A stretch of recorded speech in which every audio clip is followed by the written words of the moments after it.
It happened on Christmas Eve. While the lights were twinkling and the laughter filled the air, my world shattered in silence. My parents and brother sat my 10-year-old son down and told him, "You're not really part of this family."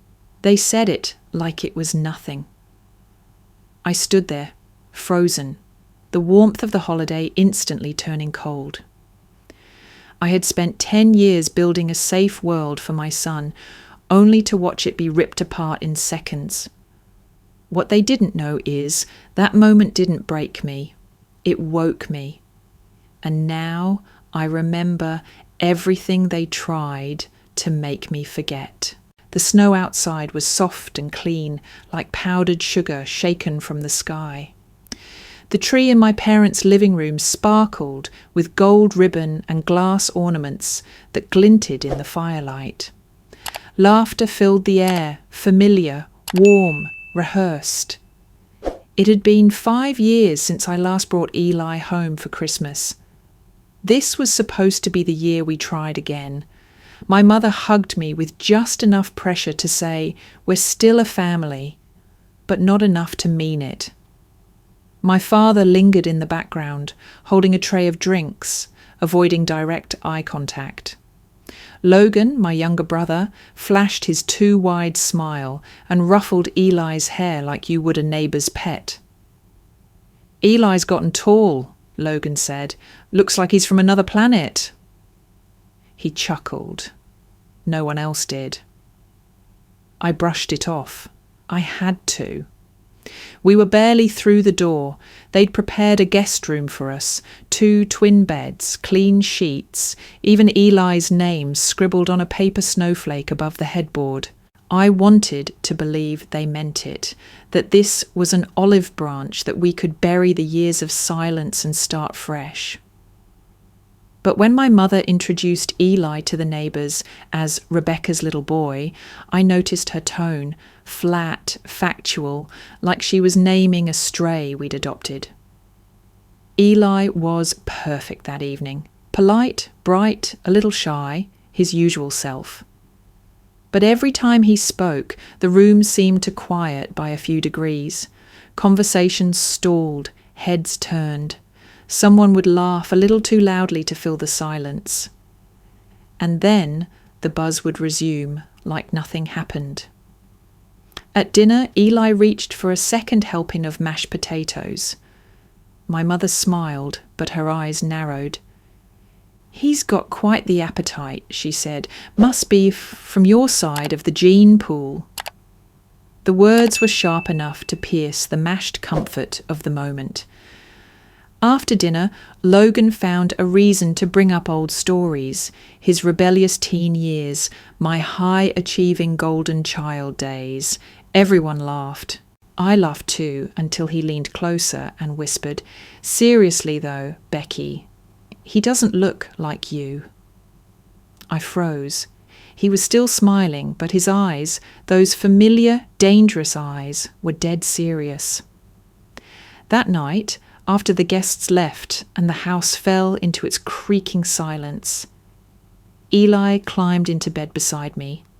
His voice was quiet, a whisper meant only for me. "Mum," he said, "am I adopted?" The question hit me harder than any insult, harder than Logan's jabs or my mother's coldness. "Of course not," I said quickly. "Why would you think that?" He looked down. "Everyone acts weird around me, like I don't belong." I pulled him close, held him like I did when he was just a baby. "You belong with me, always." He nodded against my shoulder but didn't say anything else. The next day, things got colder, literally and figuratively. Snow piled higher, and so did the tension. Eli tried to join a conversation in the kitchen about video games. Logan cut him off mid-sentence. My father changed the subject. Later, I found Eli sitting on the stairs alone, hugging his sketch pad. He always drew when he felt out of place. I peeked over his shoulder. He had drawn our house, our real one, back in Oregon. just the two of us on the porch, smiling. That night, while brushing his teeth, he asked me if we could go home early. "Don't you want to stay until Christmas?" I asked. "No," he said. "It doesn't feel like Christmas here." Neither of us said anything more. I tried to shake the unease, blaming it on nerves, holiday stress, but deep inside, something tugged, like a thread I wasn't ready to pull. Around midnight, I couldn't sleep. I got up for water, and as I passed the upstairs hallway, I saw Eli in the den. The door was cracked. He was holding an old photo, one I hadn't seen in years. It was buried in a dusty album on the bottom shelf. The photo was faded, curled at the edges. In it, there was a baby, a newborn, wrapped in a hospital blanket. The face was unmistakable, the shape of the eyes, the curve of the lips. It looked exactly like Eli. He turned as he heard my footsteps. "Mum, who is this?" My mouth opened, but no words came out. The air felt heavy. My mother's voice echoed from downstairs. Soft, firm, rehearsed. "It's time he knows the truth." Eli looked back down at the photo, and for the first time since we arrived, he didn't look confused. He looked afraid. I told myself the photo meant nothing, that someone in the family probably had a baby who resembled Eli. Genetics played strange games, didn't it? But I couldn't unsee the look in his eyes, that look of quiet terror that nestled itself deep inside his small frame and wouldn't let go. The next morning the atmosphere shifted, barely, but enough. My mother was quieter. Logan avoided eye contact. My father sipped his coffee while scrolling through his tablet, pretending not to notice how Eli's chair at the breakfast table was a folding one, slightly shorter than the rest. It was subtle, but it was everywhere. At first, I thought I was imagining things, but after breakfast, when Eli went outside to help shovel the driveway with my dad, I walked into the living room to find my mother and Logan huddled in whispers. I cleared my throat. They flinched. Logan stood up too quickly. "Just talking about the holiday menu," he said. My mother smiled, thin, strained. "I think we're out of cranberry sauce." I nodded, walked past them and turned toward the hallway, but I didn't go to the kitchen. I circled back quietly and waited. 30 seconds later, they resumed whispering. That night, I sat in the guest room while Eli slept. The glow from the snow outside cast shifting patterns on the wall. I stared at my phone, not really scrolling, not really breathing. Then I remembered the security cameras. My father had installed them years ago, just for peace of mind. I opened the app. It hadn't been updated in a while, but the feed still worked. There were only a few saved clips from the last few days. I tapped one, dated 2 nights ago. It showed the side hallway. My mother walked through with a red-wrapped present tucked under her arm. She looked around once, then opened the laundry room door and tossed the gift into the trash bin like it was garbage. I blinked, rewound, watched it again. The tag on the gift was clear. To Eli. My throat closed. I saved the video. My fingers shook. That night I dreamed I was in a courtroom, a grey, sterile place with fluorescent lighting and no walls. I stood at a podium, pen in hand, staring at a stack of papers. The judge's face was my mother's. The jury, empty chairs. Logan sat behind me, smirking. The document said something about transfer of guardianship. The name on the line was Eli. The date was 10 years ago. I woke up drenched in sweat, heart pounding like I'd run for miles. I thought it was just a dream until I opened my email that morning. One new message. No sender, no subject, just a sentence. The truth is a beautiful lie. No attachments, no explanation, just those 7 words. I stared at the screen, my stomach coiling. Who would send that, and why now? At brunch, the whole family gathered. My mother had made her signature quiche, and my father uncorked a bottle of red wine before noon, always a bad sign. Logan sat at the head of the table, legs wide, eyes smug. Halfway through the meal, he put his fork down and leaned back. "I think it's time we stop pretending," he said. My fork froze mid-air. He looked at Eli, then at me. "The kid's not my nephew. He's not family." Silence dropped like a hammer. My mother pressed her napkin to her lips, didn't speak. My father sighed. "You need to learn how to let go, Rebecca." Let go of what? My son. I looked at Eli, who sat quietly staring at his plate, cheeks red. "I won't sit here and let you talk about him like that," I said. Logan shrugged. "Truth's the truth." I couldn't finish my meal. I grabbed Eli's hand and left the table. We spent the rest of the day in the guest room. Eli played with his sketch pad again. He didn't ask any more questions. That night, I needed answers. I waited until everyone was asleep. I crept into my parents' bedroom. They had a safe in the closet, old school, but never locked. Inside were documents, tax forms, heirloom jewellery, and something else. A manila envelope, yellowed at the edges. Inside, I found a birth certificate, Eli's. I knew it was his because I recognised the hospital and the date. But the name on the line under mother was mine. Rebecca Elaine Moore. And under father, blank. My breath caught, my knees went weak. I sat on the floor, the document trembling in my hands. So many questions flooded my mind, none with answers.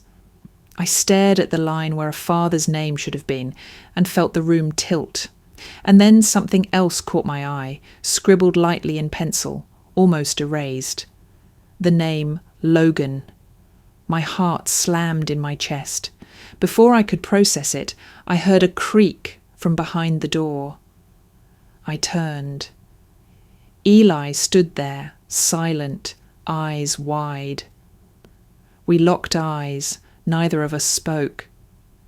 But everything changed in that moment. Logan didn't wait for permission.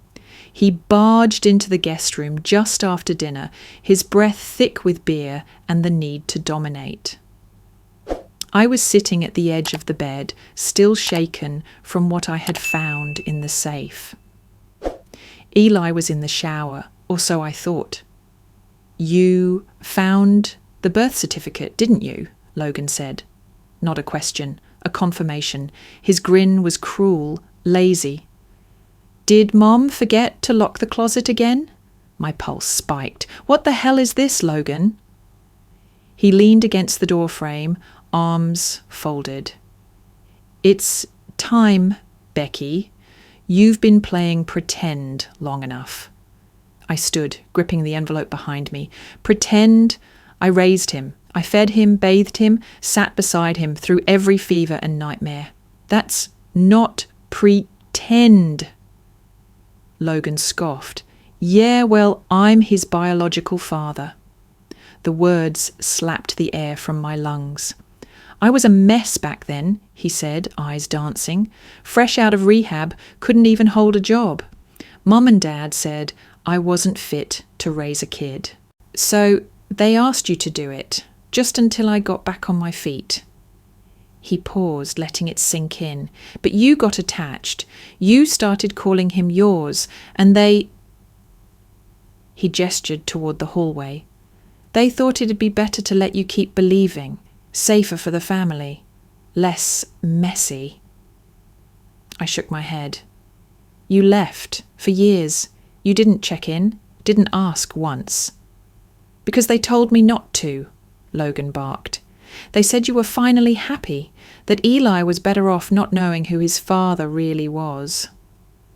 My hands trembled. And you were okay with that? I asked, voice low. He hesitated. I didn't want to ruin your life, or his, but now he needs to know. Something in his tone turned colder, hungrier. You think this is about his needs? I snapped. This is about control. You lost your shot, Logan, a decade ago. He took a step closer, dropping the grin.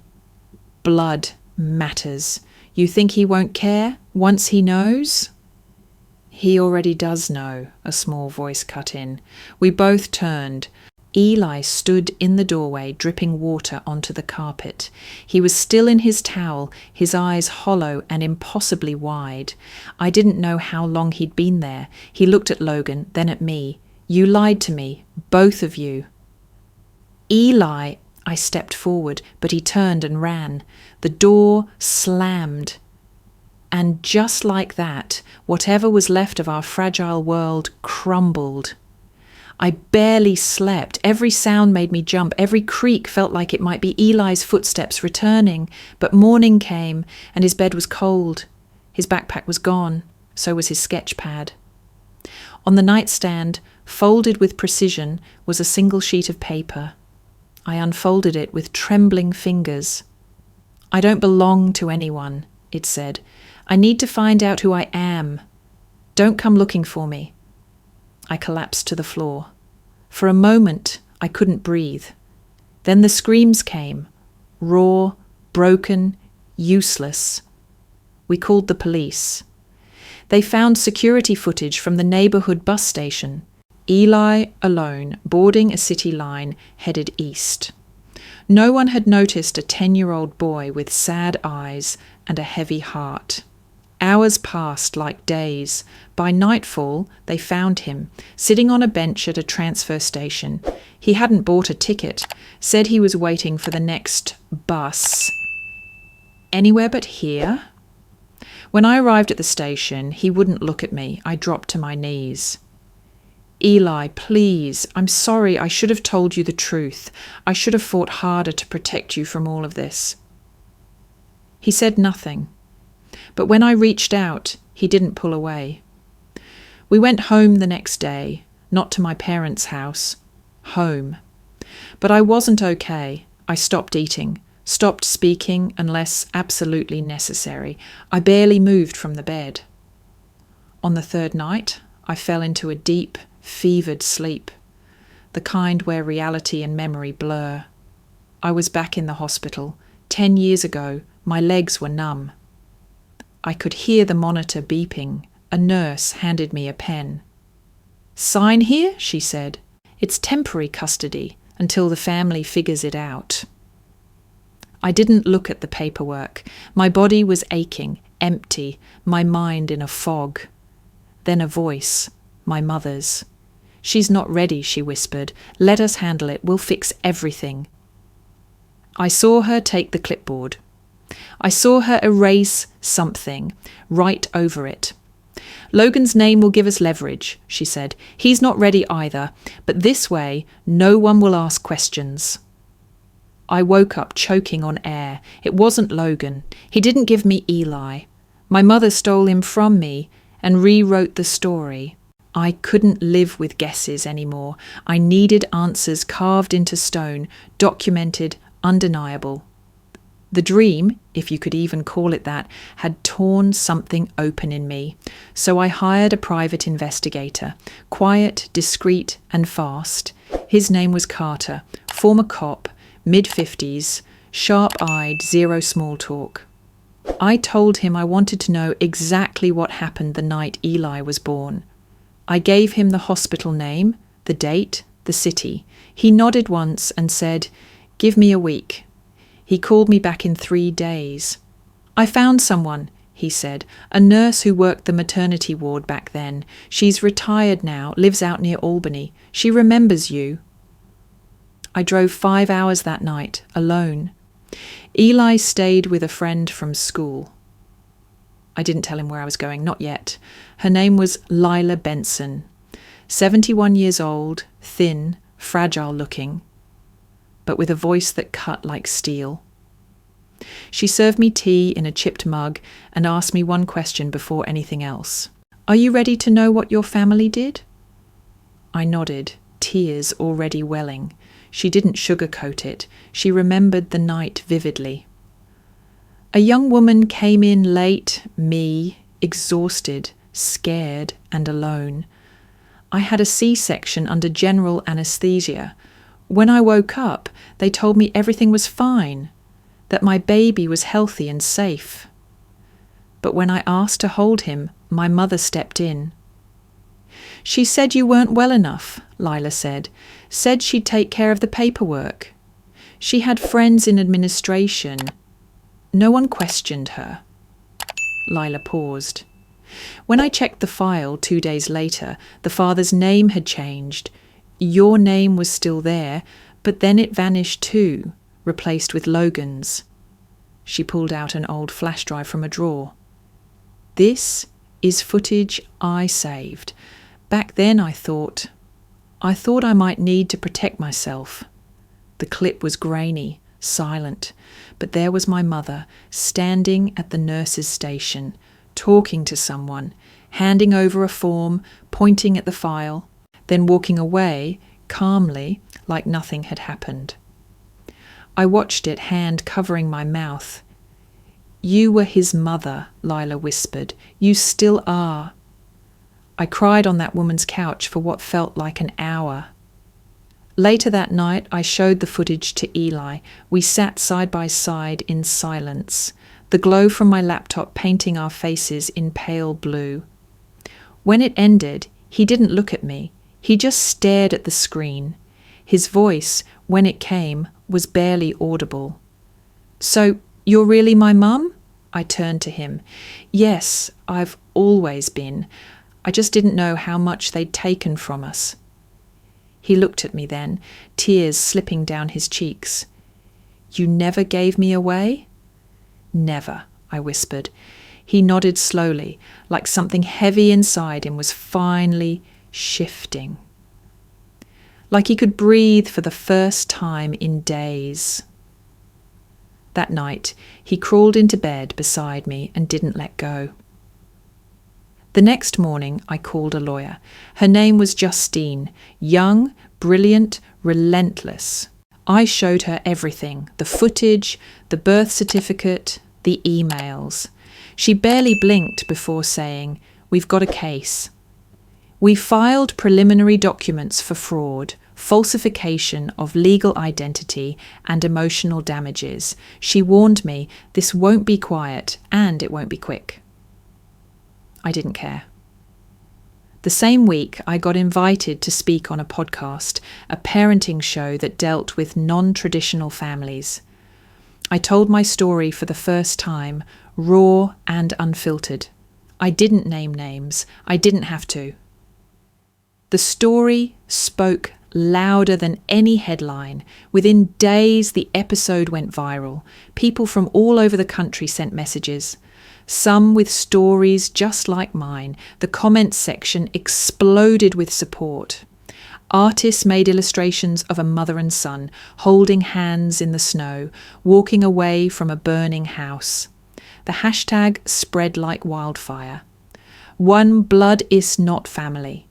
For the first time in years, I felt seen.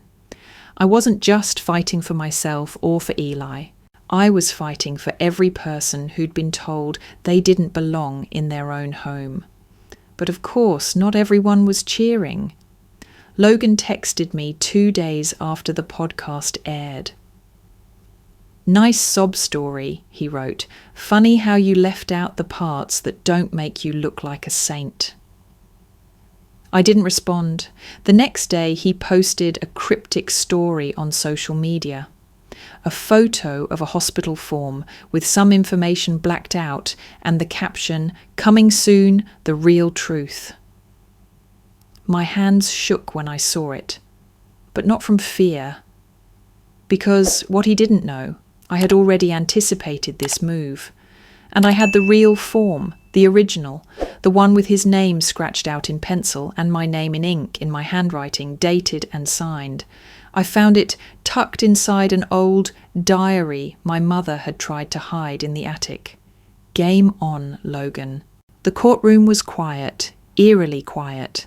No cameras, no press, no rows of curious onlookers. Just a small, dimly lit space with polished floors and cold metal chairs. The judge, a woman with steel grey hair and unreadable eyes, flipped through the thick stack of documents before her.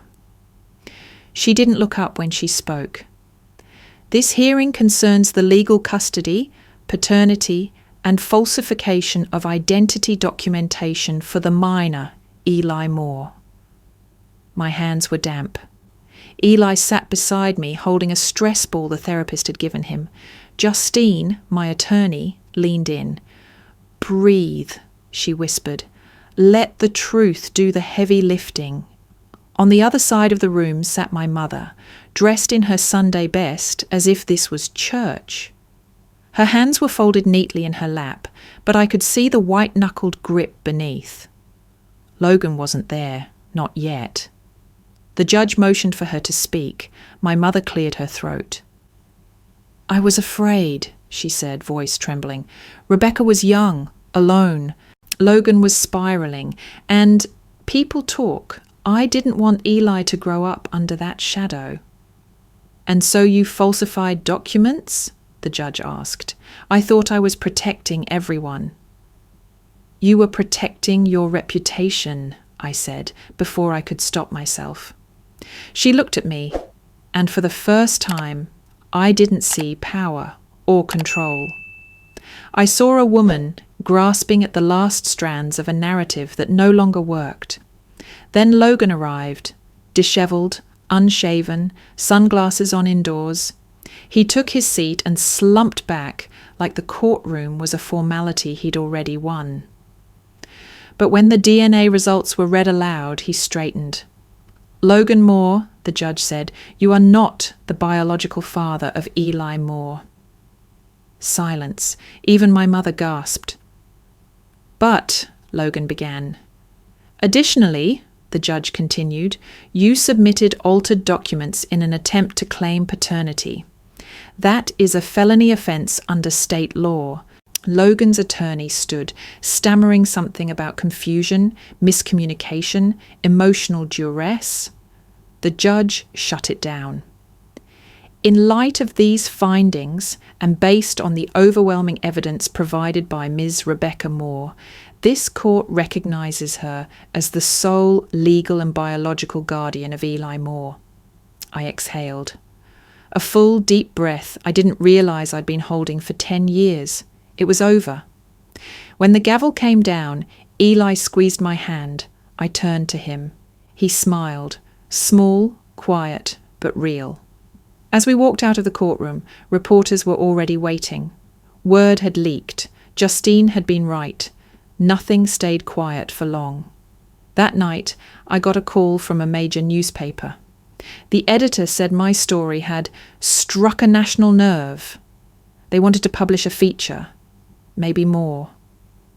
"Have you considered selling the film rights?" she asked.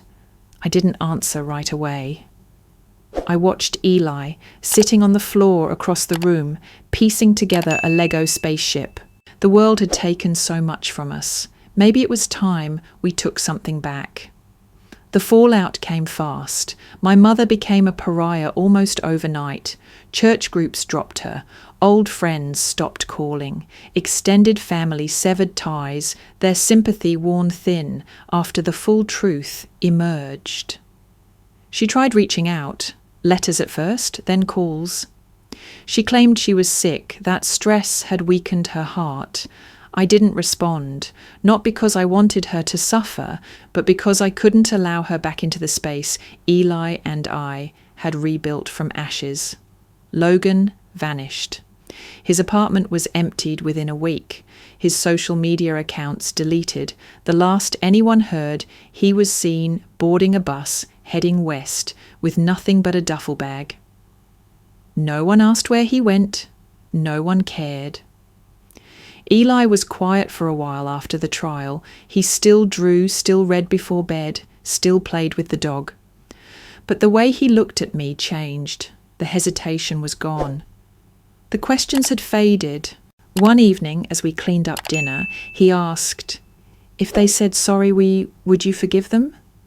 I paused, the plate in my hand suddenly heavier than it was a second ago. "I don't know," I said honestly. He nodded, like he understood, and then I added, "But I didn't choose forgiveness. Eli, I chose you." He smiled at that. That night I tucked him in like I had when he was little. As I turned off the light, he whispered, "I'm glad you did." So was I. I never intended to write a book. I just started journaling late at night when the silence was too loud and my thoughts refused to settle. It began with fragments, moments from that Christmas, memories I thought I'd buried, words Eli had said that carved permanent spaces into my heart. Then the journal grew into pages, pages into chapters, chapters into something more. The publisher called it That Christmas. I wanted to call it The Lie That Saved Us, but they said that sounded too heavy. Maybe they were right. The truth in those pages was heavy enough. The book hit shelves just before the holidays. 3 weeks later, it was a bestseller. Book clubs devoured it. Podcasts dissected it. Parents, survivors, therapists, people from every walk of life wrote to say, "I see myself in your story." But none of it compared to the moment I handed a signed copy to Eli. He looked at the cover for a long time. Then he turned to the dedication page for Eli, who reminded me that love is a choice we make every day. He didn't say anything, just hugged me tight, and then asked if he could take it to school. I didn't stop there. There were too many people like me, like us. People trapped in silence, shame, doubt. So I founded the Second Circle, a support network for those surviving toxic families. We offered therapy referrals, legal aid, mentorship programs. Our slogan was simple: you get to choose your family. Membership exploded in months. Eli, now 16, became one of our youngest ambassadors. Quiet but sharp, kind but unafraid. He had taken pain and shaped it into empathy, a rare gift. When he was invited to speak at a local TEDx event, he almost declined. "I'm not the one who lived the hard parts," he said. "You lived them differently," I told him, "but you lived them."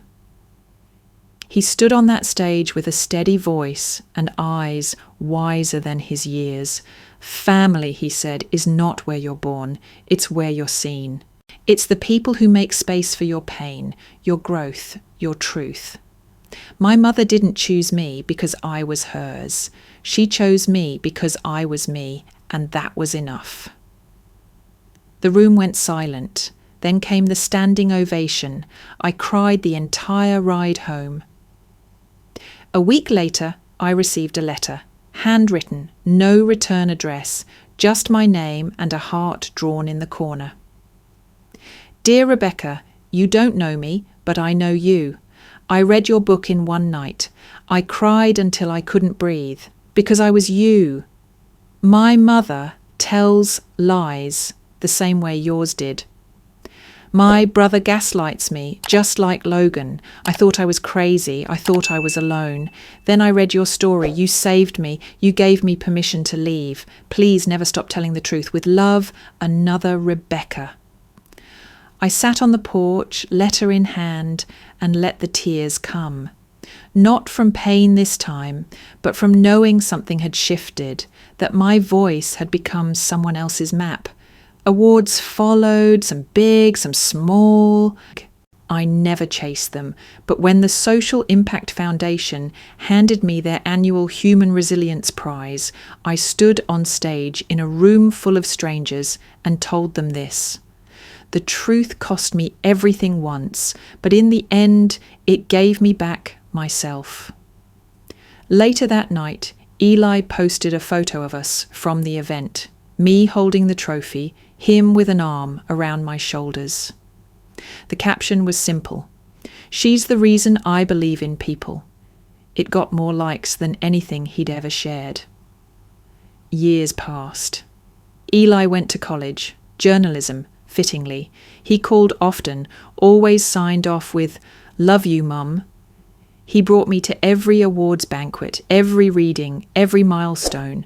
I never missed a single one. We travelled together, spoke together, built workshops for schools, taught others how to identify manipulation, how to break cycles. Our story had become more than ours.